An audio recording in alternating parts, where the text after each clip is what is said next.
हरि ओम तत्सत। गीता जी में लोक संग्रह का प्रसंग है। साधकात प्रभु सिद्धाभ्याम जायते लोक संग्रह येनोन्मार्गं परित्यज्य भवन्ति धार्मिका जनाः। लोक शब्द गीता जी में स्वर्ग, मृत्यु और पाताल इन तीनों का वाचक है। इन तीनों लोगों की मर्यादा को स्थायी रखने के लिए धर्म करना लोक संग्रह है।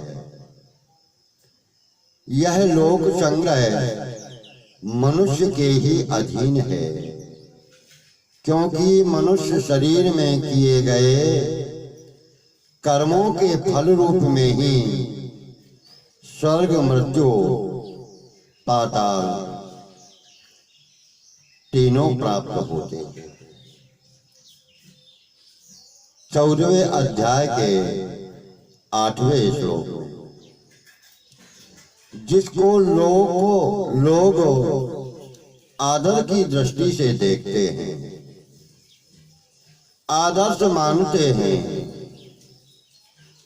और जिसके आचरणों तथा वचनों से लोग उन मार्ग से बचकर सन्मार्ग पर आते हैं।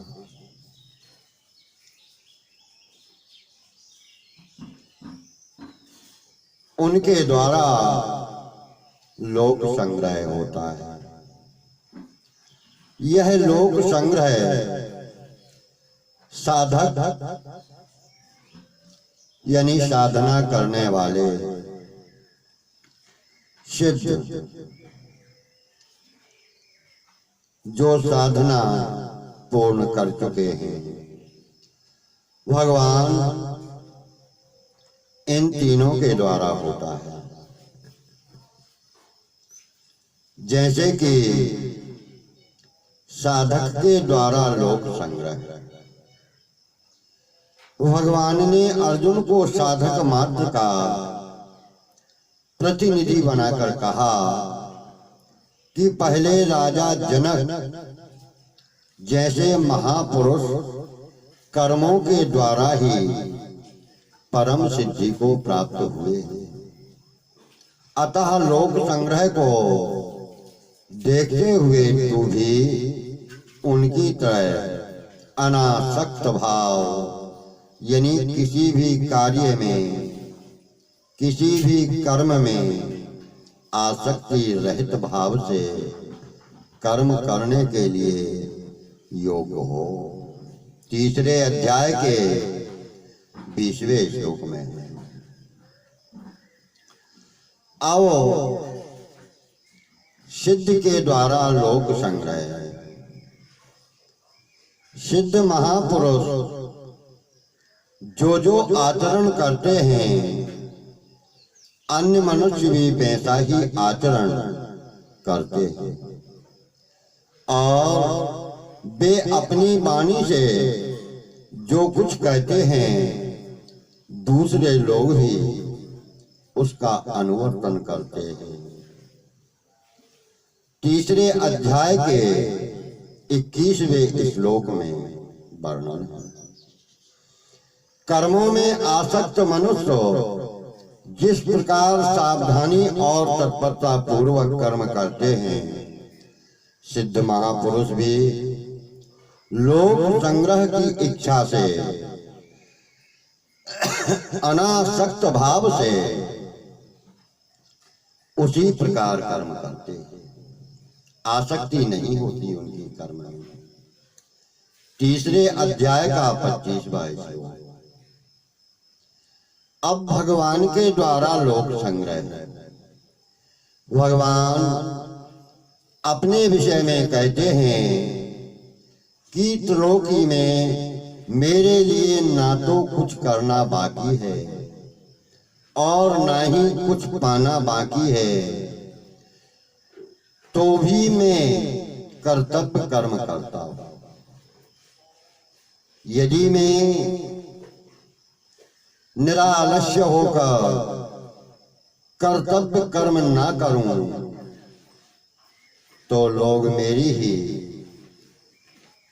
मेरा ही अनुसरण करेंगे,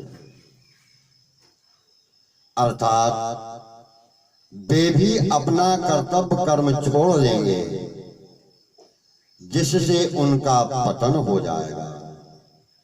अतः यदि मैं कर्तव्य ना करूं तो मैं संकर्ता को उत्पन्न करने वाला और प्रजा का नाश करने वाला बन जाऊंगा। तीसरे अध्याय के 22वें 24वें श्लोक में वर्णन है। तात्पर्य है कि वास्तव में लोक संग्रह भगवान और सिद्ध के द्वारा ही होता है, क्योंकि उनका अपना कोई स्वार्थ नहीं होता। ऐसे तो साधना करने वाले भी मर्यादा में चलते हैं और उनके द्वारा भी लोक संग्रह होता है, पर वैसा लोक संग्रह नहीं होता, क्योंकि साधक में अपने स्वयं के कल्याण का भाव छिपा रहता है, जबकि सिद्ध में और भगवान में स्वयं का भाव छिपा नहीं होता। भगवान और सिद्ध महापुरुष का भाव सर्वथा निष्काम होने से उनके द्वारा शुद्ध आदर्श लोक संग्रह होता है। साधक का भाव सर्वथा निष्काम नहीं होता, प्रत्युत उसका उद्देश्य निष्काम होने का होता है। अतः उसके द्वारा गौण रीति से लोक संग्रह होता है। सामान्य मनुष्य में सकाम भाव रहता है, अतः उसके द्वारा विशेष लोक संग्रह नहीं होता। वह जो शास्त्र के द्वारा बताई हुई क्रिया करता है, केवल उस क्रिया से ही सामान्य लोक संग्रह होता है। लोक संग्रह दो तरह से होता है। आचरण से मनुष्य जिस वर्ण आश्रम में स्थित है, जिस वर्ण आश्रम का वह अन्यायी अनुयायी है, मानता है, उसके अनुसार शास्त्र ने जिसके लिए जिस कर्म की आज्ञा दी है, उस कर्म को निष्काम भाव से केवल संसार के हित के लिए ही करना। अब वचन से अपने सिवा दूसरे वर्णों एवं आश्रमों में रहने वाले जितने लोग हैं, उनको उन मार्ग से बचाकर सन्मार्ग पर लाना है। उन दोनों तरह से होने वाले लोक संग्रह में अपने आचरणों से लोगों पर जो असर पड़ता है, वह असर केवल वचनों से नहीं पड़ता। जिसके आचरण अपने वर्ण आश्रम की मर्यादा के अनुसार होते हैं, उसी के वचनों का असर दूसरे पर पड़ता है। इन्हीं बातों को बताने के लिए भगवान ने तीसरे अध्याय के 21वें श्लोक में पूर्ववाद में यद यद यद यद और ये 5 शब्द दिए और उत्तरार्ध में यत तथा तत् पूर्वार्ध में यत यत तत् तत् और एव ये 5 शब्द हैं। उत्तरार्ध में यत और तत् ये 2 ही शब्द हैं। इसका तात्पर्य यह है कि अपने आचरण का प्रभाव दूसरों पर अधिक पड़ता है और वचनों का प्रभाव दूसरों पर कम पड़ता है। अतः आचरण करना मुख्य है। यहाँ कोई बहुत श्रद्धालु हो तो उस पर केवल वचनों का भी असर पड़ जाता है। मनुष्य अपने आचरण लोक मर्यादा के अनुसार ही करे,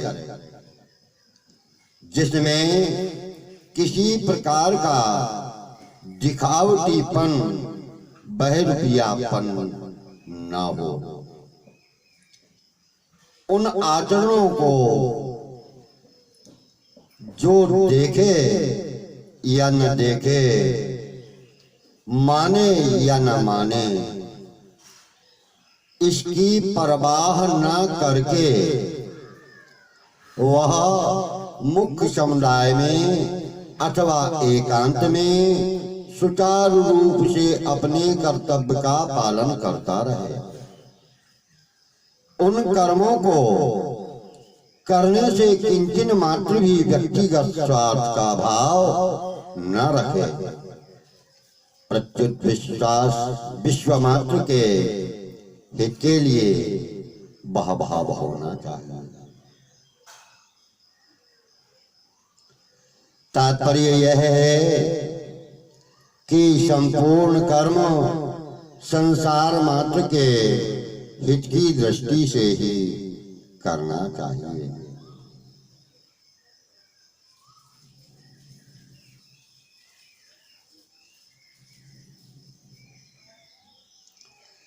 अपने कल्याण का भाव रखकर कर्म करना भी स्वार्थ ही है। अतः लोक संग्रह करने वाले मनुष्य को इस प्रकार का, इस भाव का भी त्याग कर देना चाहिए। केवल संसार मात्र के कल्याण का भाव रखना चाहिए। यद्यपि अपने कल्याण का भाव रखना सकाम भाव नहीं है। यज्जाचरति श्रेष्ठ तद्देवे तरो जना सा यत् प्रमाणम कुरुते लोकस् तदनुवर्तते। गीता जी के 3 अध्याय का 21वां श्लोक है।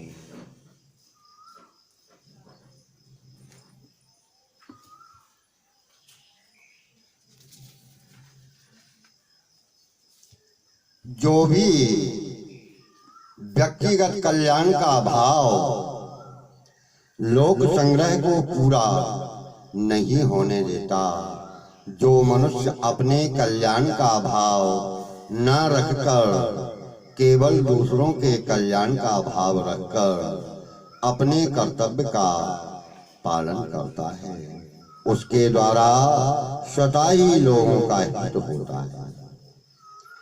जैसे बर्फ के पास जाने पर ठंडक मिलती है, आग के पास जाने पर गर्मी मिलती है, ऐसे ही उस मनुष्य के पास जाने पर, उसको याद करने पर भी लोगों का कल्याण होता है।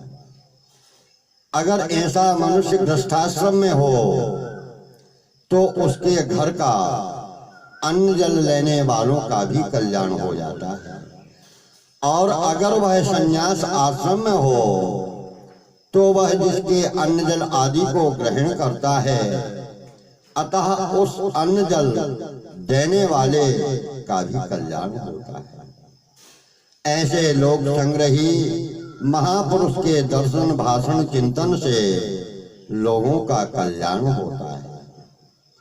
उसके जीवित रहने पर उसके आचरणों, वचनों, भावों का प्राणियों पर जैसा असर पड़ता है, वैसा ही असर उसका शरीर न रहने पर भी पड़ता है। जिस स्थान पर महापुरुष रहता है, उस स्थान पर कोई अपरिचित व्यक्ति भी चला जाए तो उस व्यक्ति को वहां बड़ी शांति की अनुभूति होती है, शांति का अनुभव होता है।